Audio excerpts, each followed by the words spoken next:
Vamos lá, né? O que falar a respeito de um jogo igual esse de hoje?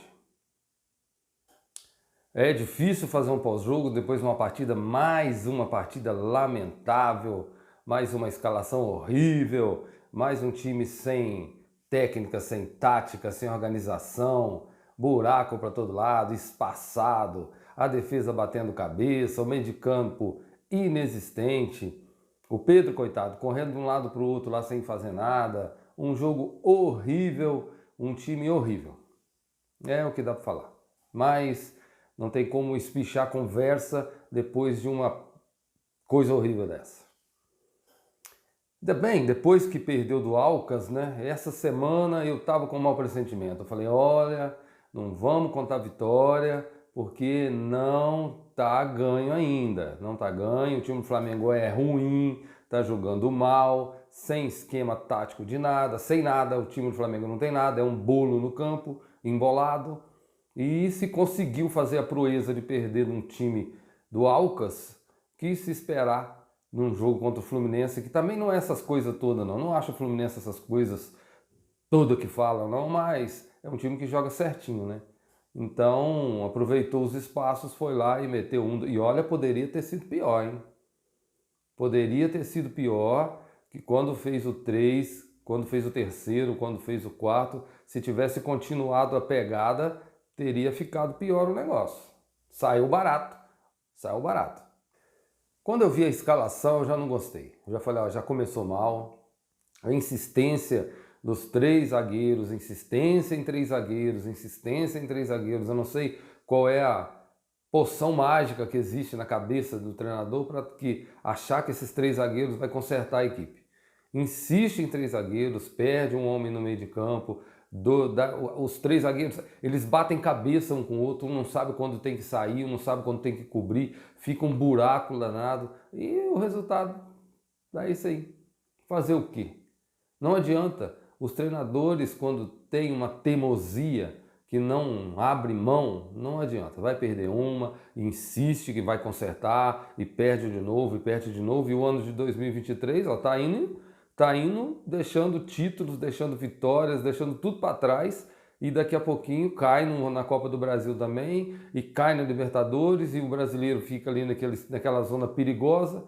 E fazer o quê? Fazer o quê? A direção não consegue enxergar que o time está desorganizado. Desorganizado.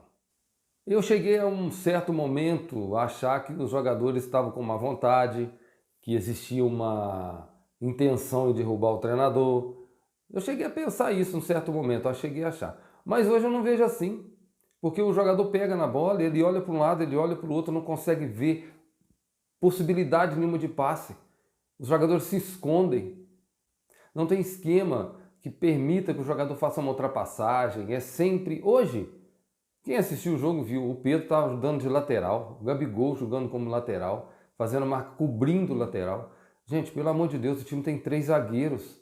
Onde que está a organização defensiva? Tem que sair o Pedro e o Gabigol lá da frente para vir cobrir espaço aqui atrás.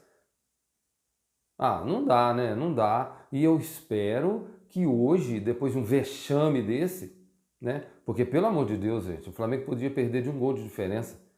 Era só se armar direito, só o mínimo de organização tática hoje levava-se a taça. Um mínimo de organização tática. Não precisava de muito, não. Não precisava de muito. Se o time não estava criando, pelo menos que se defendesse bem, mas o time não defendeu, ele não marcou, ele não organizou jogada nenhuma. Fez nada. O time não produziu nada. Nada. Não produziu nada. Não é diferente das últimas partidas, né? A partida mais ou menos que o Flamengo fez dos últimos, da era Vitor Pereira, foi contra o Vasco.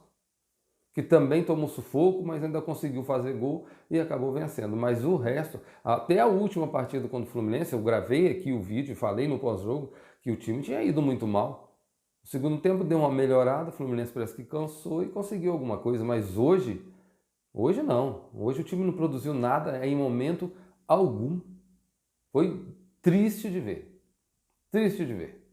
Eu acredito que depois dessa derrota, né, desse chocolate de Páscoa que o Flamengo ganhou, né, do Fluminense.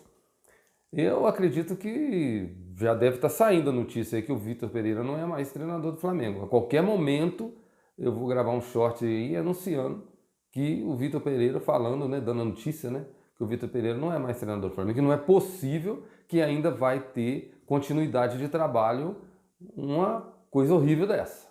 Porque, gente, pelo amor de Deus, eu senti saudade do Paulo Souza. Que o Vitor Pereira, ele consegue ser pior que o Paulo Souza. Olha que o Paulo Souza, ele bateu o recorde. Eu só até perdoo o Domenech, coitado. Ele veio e não conhecia os jogadores, e qual o método de trabalho dele não se encaixou. O Paulo Souza ainda teve mais tempo, então, mas o Paulo Souza era inventor também, né? E eu achava que não conseguiria vir ninguém. Gente, pior que o Paulo Souza não vem mais ninguém. Não tem o risco de vir um pior que ele. E veio. Veio o Vitor Pereira. Impressionante a incapacidade de ver o jogo, de assistir, de conseguir perceber. Gente, qualquer pessoa que conhecesse 1% de futebol, assistindo o primeiro tempo, via que o Fluminense estava deitando. Via o corredor no meio de campo, aquele espaço, os jogadores fazendo 2 em 1, 2 em 1, entrando com maior facilidade. Não tomou 4 no primeiro tempo, que o Santos pegou 2 bolas impossíveis. Já poderia ter terminado o primeiro tempo 4-0, ou até mais. E o técnico não enxerga. Fica ali com aquela pranchetinha, conversando com o assistente técnico, com aquela pranchetinha na mão e anota aqui, anota ali, aponta para lá e não mexe. Não conserta os erros do time. O time tomando sufoco, os jogadores correndo para um lado e para o outro de vez em quando. Eu não sei se você percebia algum, até passava e dava aquela olhadinha para o banco e ele não fazia nada. Não tomava atitude nenhuma. E o time foi se entregando e deu o que deu. Muito ruim. Ruim. Realmente que, olha, foi duro de se ver. Duro de se ver. A única coisa que eu espero, realmente, eu acho que todo torcedor rubro-negro no mundo hoje espera, é que não amanheça com Vitor Pereira no comando da equipe do Flamengo ainda. Que até antes de ir para o vestiário, que já não seja permitido nem a coletiva. Não tem coletiva nenhuma hoje. Não tem coletiva. Vamos embora todo mundo. O último apaga a luz e fecha a porta. Porque não tem o que se explicar. Não tem explicação o que aconteceu hoje. É um treinador fraco, o time mal organizado, perdido em campo e o Fluminense deitou. O resumo foi isso. Esse é o resumo do jogo. O Fluminense deitou e rolou, baile, chocolate em cima de uma equipe sem treinador, desorganizada, completamente perdida em campo. Aí foi fácil. Olha, eu vou falar, hein? Eu não me lembro. Eu fico assim puxando na memória para ver se eu me recordo de uma sequência tão ruim do Flamengo. Acho que nem na época do Paulo Souza, que o Paulo Souza, o Rogério Ceni, na época do Renato Gaúcho, o time muitas vezes jogava muito mal, mas depois ia lá, engrenava, metia um 3-0, aí a torcida começava a se animar, agora vai, aí perdia de novo. Com o Rogério Ceni também foi assim, apesar de foi até campeão brasileiro. Tinha jogos horríveis que a torcida malhava. No outro jogo, o time até jogava razoavelmente bem, a gente criava aquela expectativa, agora vai. Enquanto o Vitor Pereira não. Eu não sei o que acontece, qual é a carta na manga que o Vitor tem para não ter sido demitido ainda. Depois de tantos vexames, tantos jogos assim incríveis, perdidos de má organização tática, sem nada, o treinador não acrescentou nada e continua sendo técnico. Mas eu acho que essa noite vai. Eu acho que de hoje não passa, eu vou aguardar, porque a qualquer momento vai dar notícia. O Vitor Pereira não é mais treinador do Flamengo. Quer dizer, treinador ele nunca foi, né? Vitor Pereira não é mais o que fica lá no banco, porque treinador eu não vi ainda. Ele ainda não estreou. Ele fica lá no banco, mas não organizou nada, não acrescentou nada, então o Flamengo continuou sem técnico, porque, pelo amor de Deus, que coisa horrível. No Campeonato Paulista o Palmeiras foi campeão, né? Fez a lição de casa, pegou a Água Santa, foi lá, deu aquele chocolate de Páscoa também e levantou a taça. Era simples, era jogar o feijão com arroz, que o Flamengo também conseguia conseguiria seguir o mesmo passo do Palmeiras e levantar a taça do Carioca. Mas a incompetência é tão grande que nem isso conseguiu. Agora durma-se com um barulho desse. Durma com um barulho desse. Né? Fazer o quê? Se inscreva no canal, deixa seu comentário, deixa seu like e vamos tocando o barco. Vamos ver o que vai acontecer. Vou ficar aí buscando as informações e tamo junto.